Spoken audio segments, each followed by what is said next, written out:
Okay, some food for thought and just some other thoughts on how to get a little more healthier and some common sense things that we weren't given. It's not like we're dumb. We were cheated and robbed at young ages here. One of the first things I want to mention is humidity levels. Hi, Olivia. There's my buddy. Hi, honey. You all right? So, back to the humidity levels.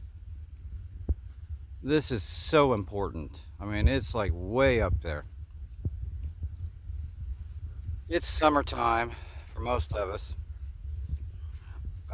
So you have your air conditioners running, and that depletes the moisture content in your homes. There's Joshua. They are a team. So back to that, sorry. Your moisture levels in your homes are so crucial to the functions in our body. I mean, it's night and day. If it's not right, then you're going to have problems in almost everything. So if you can get you I never can think of how to pronounce it, hygrometer, hygrometer. I think that's the right wordage. You need to make sure that your ACs, and I guarantee you they have, pulled out too much moisture. And you know what else has moisture in it? That it's sucking the moisture from your body every time you breathe. And a lot of you will probably think, well, mine must not be too bad. I'm not feeling the effects. You are feeling the effects. You've already kind of gotten used to it, or just your body and you have decided that, okay, this is it. It should be way better for you. You're gonna have problems with asthma, skin problems, and if you already have breathing problems, you're going to have even more breathing problems. And let's say you don't have any breathing problems, and then you do have some, you go to the doctor, they're going to tell you you have asthma. They are not going to ask you, do you have a hygrometer or hydrometer, in your house to make sure that you're breathing the correct amount of moisture. They don't know. I mean, they're just regurgitating textbook material from way at the top, with the people with soft chairs and soft hands pushing this stuff, okay? I can't stress this enough. How do you fix it? It's real simple. Make sure you keep water, pail of water, bucket, whatever you have to do. This is your health. I don't really suggest plastic or aluminums. Definitely not aluminum. If you can't get an iron pan, it's about the safest. Of course, copper. And here is, sorry, I just seen something here. I disappeared. I'm sorry, I shouldn't have stopped and done this, but I like to stop and check out the critters around. There was a little frog that came walking by. Anyway, back to that topic. Put water in front of these air conditioners and then make sure that your hygrometer is somewhere, maybe in the middle of your house, or somewhere through there, so that you're getting a true reading. And monitor it. Make sure it's pretty close to where it should be.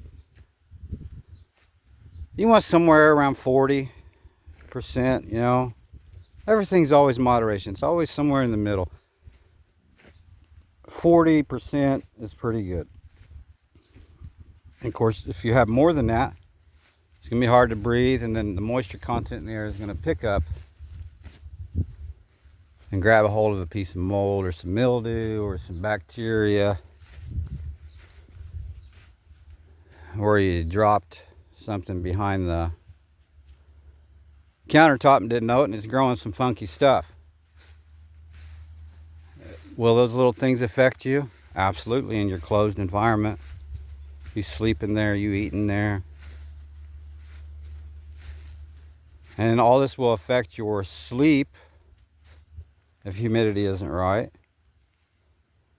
I don't really like to use humidity. Moisture content. The air we have all around us is literally water. And we breathe water, so it needs to be good, don't it? You ever had an aquarium when you was younger and it didn't,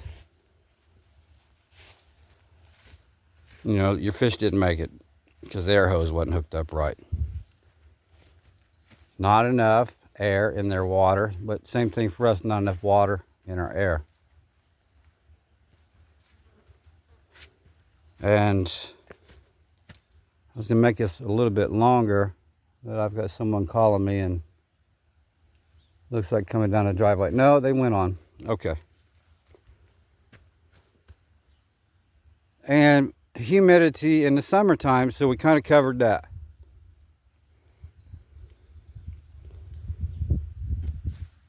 Is crucial, right? In the wintertime, same deal. Usually this is even worse. It's so dry that people get sore throats and they think they got a cold and they feel weak. No, you don't have any moisture in you.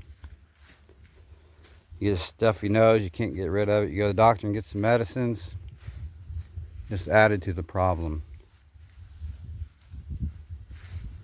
And if you did really have a cold or something going on, and I don't like to call it a cold, it's just a detox.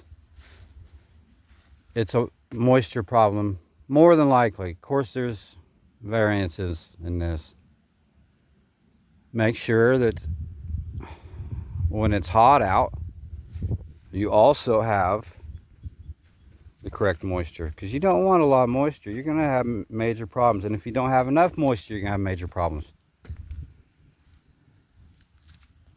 And I wanted to touch on one more thing, since it's grass cutting time of the year. I have a friend. He's up in years now, but hard worker, and he had his own lawn mowing business. And I mean, he mowed every day as hard as he could go to support his family, And lo and behold, he started getting asthma and, I mean, just horrible breathing problems. Well, you're allergic to the grass.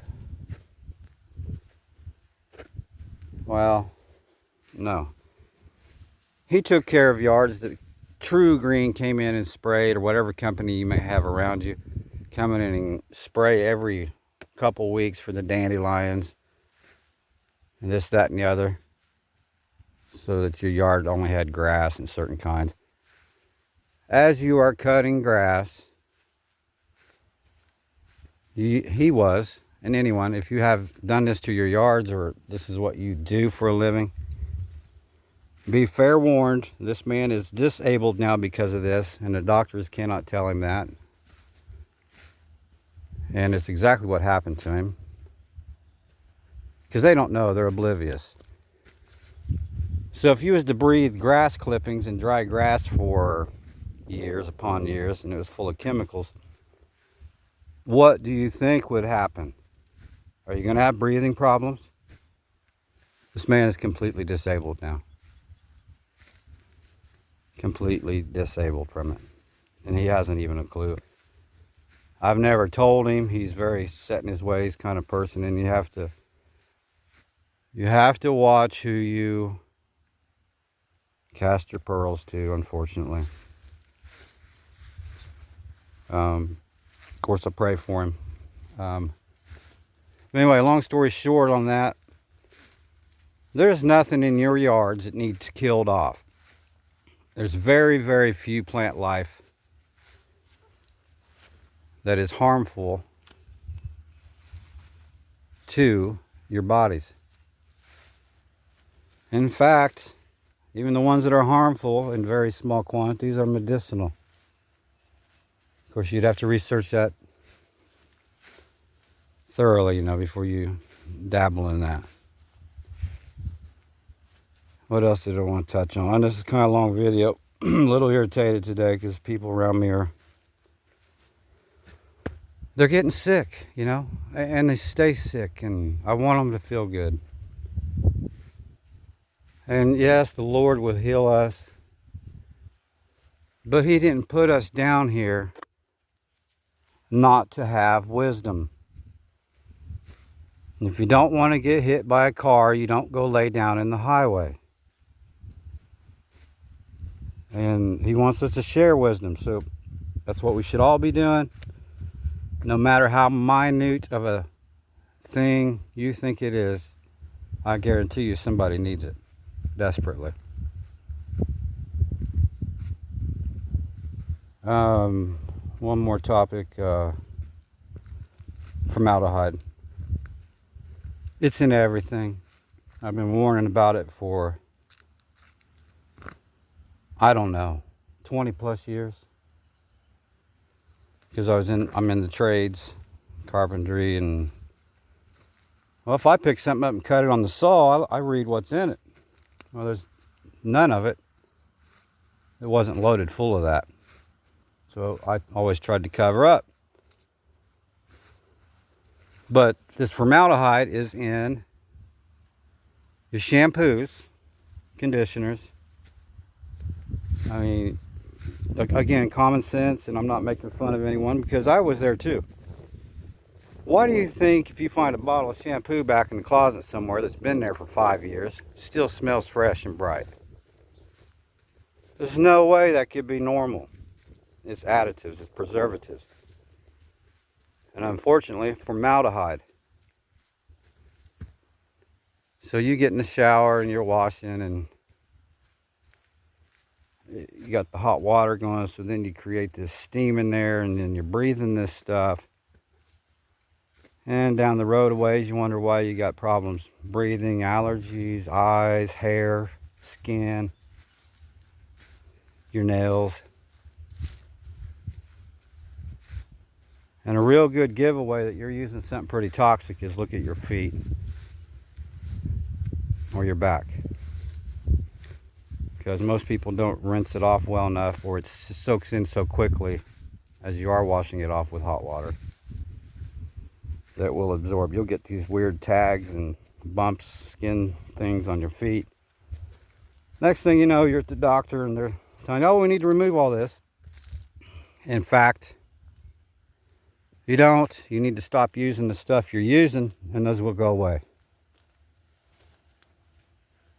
But if you continually feed your body poison, you're in trouble. This formaldehyde is in almost everything, especially foods. And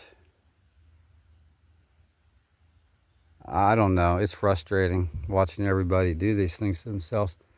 I'm glad there's a few of you out there that have channels like this and are here to visit me some. I appreciate it. And I will be doing some more videos today. I hopefully will do them one on the copper plate in the shower and show the ability for the falling water when it hits the plate for you to absorb the electricity from the literal electric that is involved in the falling of the water to that plate where your feet will be. And with that said, you know, some people take showers 2 or 3 times a day. That's too much. You're really hurting your body, especially if you have city water. Not all water at this point, but you're soaking in all these chemicals. And you're taking all these showers because you don't know it, but your body wants you to get in there and absorb the energy from the falling water. I like to take showers too. It feels great, right? But you have to think about what hot water is doing to your pores. It opens you up. So whatever you're putting on you, in it went. And you're breathing it in the steam. And I'm all over the place on this video, sorry. But with showers, if you can stand cold water on your throat area, where your thyroid is,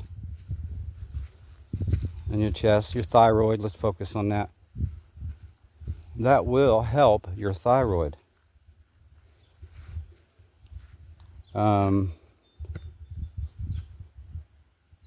Okay, maybe that's enough for now, but hope this has sparked a few questions, because I do want to help where I can, and I have gone through a lot of these things. That's why I'm throwing them out there.